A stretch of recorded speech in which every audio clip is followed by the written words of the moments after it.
Hey, that's a cute lawyer boy. But so much that you bring to our forefront of knowledge in this book, and it's so powerful. And I just think there's so much for people to learn. I mean, I have learned so much from reading this book because, we all live with technology, but we don't always connect the dots. So going to the connecting the dots, Lawrence, I want to talk about, Mr. Lawrence, you're the author of Hidden in White Side, How AI Empowers and Deepens Systemic Racism. There's this old saying, garbage in is garbage out. And a lot of the Frankenstein monster that we're talking about is the fact that this is a field that's overpopulated, over-dominated by white males. And a lot of their biases and their their ingrained racism is showing up in our technology, in the algorithms, all of these things. Can you tell us what is going on, why you wrote your piece, and how you relate it to this amazing book that Dr. Reynolds has produced? No, thank you. I appreciate it. I received my master's degree in artificial intelligence way back in 1993. So, 1993, when both people are speaking about technology. Go ahead. I've been working. My first job was with NASA, and then I went with IBM. So I've been working in this AI field for a very long time. And over the last 10 years or so, I've been really kind of on the forefront of building applications all over the world around AI. So that kind of led me to kind of why I wrote the book. And it was very similar to Dr. Reynolds. I think that's what we connected, because it really was a spiritual kind of epiphany for me in regards to this. They came after me, a major publisher, kind of top 2, top 3 publisher, asked me to write a book on AI. And I said, no, I won't write it. And so I kind of pushed back for about 6 months. And then I decided, just do some experiences with my friends around AI, that I would write a book, but not the kind of book they wanted me to write. They wanted me to write this intellectual kind of AI book for developers and corporate people. But I decided to write a book on systemic racism and how it impacted, because I saw it, right? I think what's important, right? And Dr. Reynolds kind of hit on it, because there's this okie doke that's going on where corporate America and then the folk who are profiting from AI, they don't even want us to know what this is, because we kind of think it's Chat GPT but let me give you a good definition of AI. Right? Artificial intelligence is the science of making machines that can think, judge, and reason like humans. So they mimic humans. That's the definition. Nobody will debate that. No scholars. Say it once again, so that my audience can hear it and take it into their spirits and their consciousness. Say it once again. I'm glad you asked me to. Artificial intelligence is the science of making machines that can think, judge, and reason like humans. So it mimics human society, or behavior. So this ability to learn is key. That's what makes it different from all of the other applications that we've built, because AI has this ability to adapt to new situations and learn new things from humans without being explicitly programmed. That's new. That's none of the systems that you've seen up to this point have that ability. So I asked the question to my peers and to my colleagues, who is it learning from? If it has this ability, who is it and what is it learning from? So it's learning from society, right? And so they're challenged, because corporate America would ask me to write a book called Around Bias. They want me to say the word bias. But I moved to a different space because I call systemic racism, institutional racism, which is different from just bias, right? Bias is just unintentional. You know, we as Black folk, we know what systemic racism is. So I make the leap, which is not really a leap for a person like me who's built these systems for many years. We know that if you use AI in policing, then the data that we train the models with is systemically racist data, right? It's a kind of proverbial loop, right? If I want to predict where crime is going to happen over the next 24 hours, if I'm using data that's already tainted, then it's not going to predict a white person. It's going to always predict the Black person. So that was kind of my mindset. I wrote this book from the point of view of not technologist, even though I know that I was going to be rated by technologists. So I taught some technology, but I really wrote it for my mom, you know, an 82-year-old woman who I knew that would be impacted by this concept of AI. Now, mind you, I gave my manuscript to the publisher in November of 2022. And I talk about ChatGPT. I talk about AI. And that was almost 2.5 years ago. My book came out in May of last year. So that tells you that what we're seeing today has been happening a long time.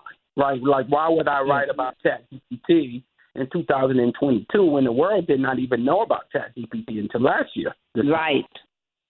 So that tells you that this systemic concept around AI and how this whole concept of profiteers and folk are using it to further and exacerbate already racially designed systems of oppression. Thank you. And when, in reading the book, and reading Dr. Reynolds and reading your book, you talk so much about what AI will do in the workplace, about something about how it's going to affect people's jobs. Can you and Mr. Lawrence go through some of those stats? Because they're horrifying to think about. What does this mean? Can you tell people what's going to happen, how it's going to affect the workplace, how many jobs it's going to affect? Go ahead. Well, this is one of the things that is a major crisis, and I call it runaway jobs because my book talks about replacement of God, but also the replacement of humans. And what happens, we can see the jobs disappearing in plain sight. I went to Atlanta for Dexter King's funeral and went to eat, and a little robot came up and took my order and rode away and came back. And, we're beginning, the Washington Post just laid off 250 writers. You're talking about, it's not just repetitive work, but it's in journalism. That's why they went and did a strike in Hollywood. It is replacement. Now, here's what I talked to several scientists about the effect of this, and I was told that the poor and middle class who cannot enhance themselves, that cannot make their jobs workable for this future society, they're going to become collateral damage. And what that means is that they're planning for it. I've been told that they're going to have something like a human junk pile loaded with drugs, guns, and video games, pulling them to prisons. And this is major because we have our children, who are bright, who are intelligent, they need somewhere to get the skills. And this is why myself, with Black Women for Positive Change, and others, we're calling up the federal government to set up training centers around the country to train the kids whoever needs it, because what are you going to do when the jobs leave? And there's also this thing of deep fakes. Yes. Now, not long ago, Taylor Swift, they put her face on a pornographic image, and she had 48 million likes before she could put it down. But we don't have the laws to protect us from this, and we can find out that these fake, deep fakes are turning up in our society. Like, for example, someone can say to you, I want $1,000, and if you don't give it to me, what I'm going to do is put your face on a pornographic image, and it'll be on your boss's desk. And even this June, prom pictures was made where we're going out, and some of the students in a high school put the profile of some of the other women into pornographic poses. And then we're really suffering. So, we know that this has happened to Biden because he was up there talking about don't vote. We know this, but we're going to have to move with getting laws to deal with this deep fake. Right. Yeah, and you're right. You're right on point there, I think, Dr. Reynolds, with regards to the deep fakes that are going on and dealing with the artificial intelligence. But, Calvin Lawrence, you're one of the engineers that's involved, I would imagine, in putting together some of these programs and stuff that's out there. When Dr. Reynolds was talking about what happened to President Biden up in the Northeast with the use of his voice and artificial intelligence and encouraging people not to vote or whatever the message there was, we're seeing more of a proliferation of this that's occurring across the country.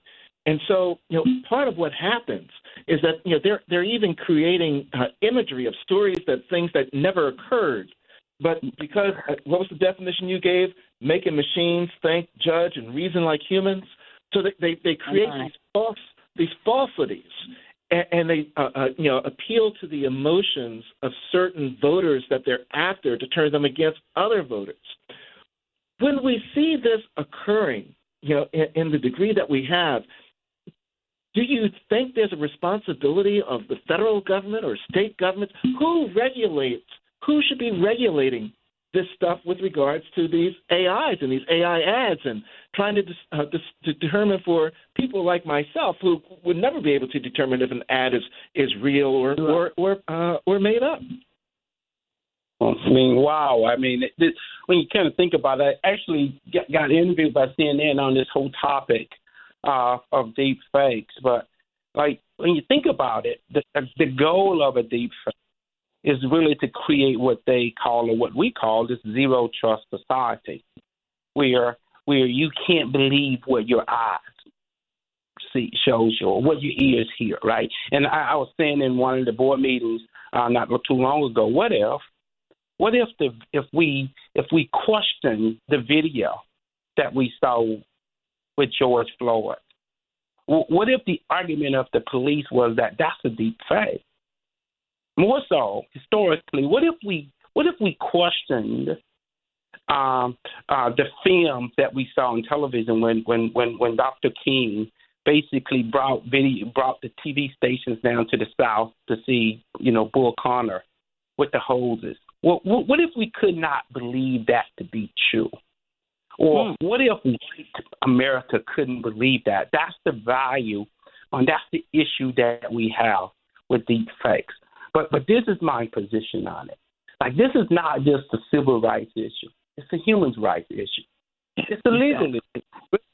It's diversity, equity, and inclusion, because you can't stop tech, right? If you put technology in the hand of a nefarious person who wants to do something bad, then it's going to happen, right? It has nothing to do with AI. It's always happened, right? We can program we want, right?